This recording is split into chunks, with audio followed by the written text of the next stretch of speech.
Well, it's the start of the Dubai World Cup Carnival, which attracts the best jockeys, trainers and horses from all around the world. We've got one of the best from New Zealand here joining us, Lisa Allpress. Lisa, welcome to Dubai. Thanks, Edward. It's lovely to be here. It's an amazing setup. This is your first trip here? First time to Dubai and first time to Maidan, so it's good. You'd like to ride here one day? Yeah, if that opportunity ever became available, obviously I'd jump at the chance. It's, you know, you're competing against world-class riders and it's a world-class facility, so it would be very good to ever be able to have the opportunity to come here again. Looking at your career, you rode over 1,000 winners, or you've ridden over 1,000 winners in New Zealand, became the first female jockey to ever do that. You've ridden some great horses. You've had a wonderful career so far. And I have, Edward. I've been very lucky.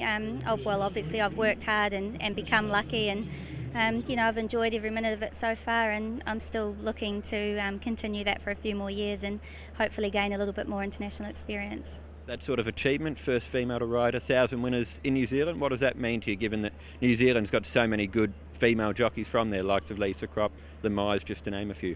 Yeah, a lot of good female jockeys come out of New Zealand because we get good opportunities to start with, but you know, obviously we have to work hard to maintain those opportunities, and I've been blessed through my career. I haven't had any injuries or major suspensions, so you know, touch wood and fingers crossed things keep continuing well for me, and I can keep improving and riding more winners.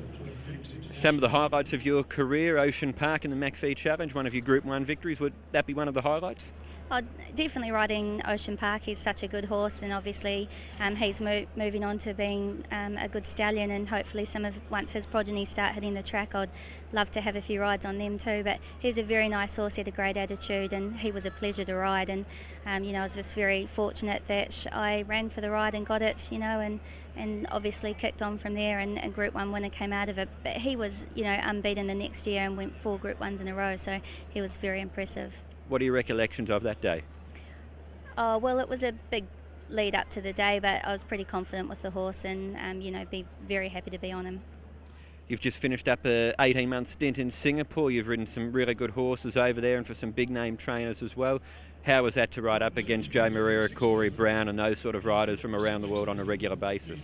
It was an amazing experience, and very good to compete against those sorts of jockeys because they really make you lift your game to compete with them, and I really enjoyed the experience. And I probably didn't ride any champion horses. I rode a very nice horse called Emperor Max that I won 5 in a row on, and hopefully he'll go on and do bigger things again this season coming. And also rode for a very nice owner in Graham Mackey with Spilado that went to Hong Kong. Unfortunately things didn't work out for him, but you know, there's some very nice horses over there, and it was very good to get that experience in Singapore. And you know, riding against Joe was obviously probably more of a highlight than any horse I've ridden in my career so far too. Where does he rate among some of the best that you've ridden against? I think Joe's like a class above, and if it was, you know, my opinion is he's the best in the world. And you know, not only is a great jockey, he's a very good person, an amazing human being, and very humble man as well. And you know, he's the sort of person that always makes sure that everything's okay with other jockeys or people, and the first person to congratulate me when I had my first win in Singapore. And also I seem to be following him around a little bit. We went to England and Malaysia together as well, so you know, he's a very nice guy, and you know, very, very good jockey. Tell us about that experience in England, Shergar Cup, all of the best jockeys in the world, and riding in one of the most famous race courses in the world, Royal Ascot. Yeah, it was another one of those things that, you know, it's just a great experience, and the whole time we were there, we were very well looked after by the Ascot Racing, and the course, it was definitely the best I've ever, you know, come across, and it was a good experience. What does the future hold for Lisa Allpress? Well, you know, I've put my name out there for a couple of contracts overseas, and I'll just be going home this evening, and I start back riding on the 15th in New Zealand, and I'll just keep going until I hear back about some contracts, and you know, I'm still looking to improve on that tally for another couple of seasons to come.